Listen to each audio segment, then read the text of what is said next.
مجھے پچھلے زخم میں ان پر لیپ دیا ہوا تھا، لیکن اس دفعہ کی خباثت نے میرے وہ سارے زخم ادھیڑ دیے ہیں، اور اس کا انجام بھی اچھا نہیں ہوگا۔ ان قریب اللہ کا غیبی نظام چلے گا۔ اللہ کی قسم میں کبھی شرارت نہ کرتا ہوں، نہ کرنی ہے، لیکن اللہ کا غیبی نظام تمہیں اٹھا کے پھینکے گا جیسے قریشیوں کو پھینکا تھا۔ نہ تم میں شرم ہے، نہ حیا ہے، نہ دید ہے۔ ہم نے لائن کھینچ دی ہے، طارق جمیل ادھر، ہم ادھر، مولوی طارق جمیل کے بیٹے پیسے بنا رہے ہیں۔ او خدا کا خوف کرو، کس قسم کی باتیں کرتے ہو تم؟ یہ اس کو تبلیغ کہتے ہیں، اس کا نام تبلیغ ہے کہ اگر تم فرق مراتب نہیں ہے۔ میری زندگی لگ گئی، میری 18 سال کی عمر میں رائمنڈ آیا، اب میں 72 سال کا ہو گیا ہوں۔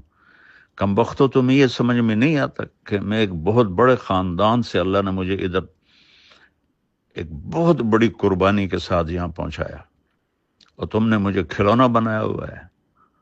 جن کو بات کرنے کا سلیقہ نہیں ان کو تم بٹھا رہے ہو، جس کو اللہ نے ایک میں نعمت دی ہے اس کو تم کاٹے لگا رہے ہو کہ یہ کرتا ہے وہ کرتا ہے۔ تم لوگ کیا کر رہے ہو بیٹھے ہوئے؟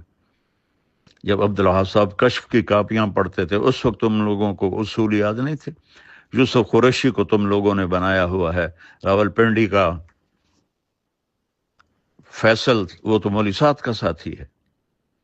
یہ یہ صرف میرے لیے یہ سب کچھ ہے۔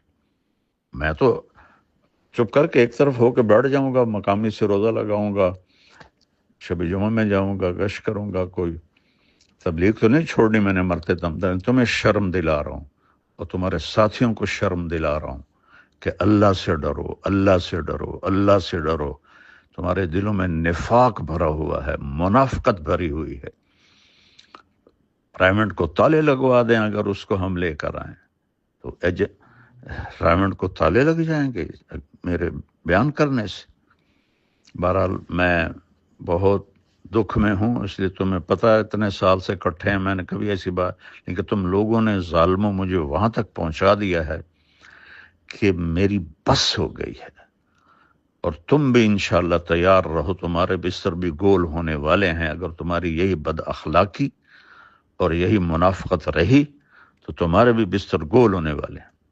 مولوی بٹلہ صاحب امیر ہیں، کس نے ان کو امیر بنایا ہے؟ کس کے سامنے یہ فیصلہ ہوا ہے؟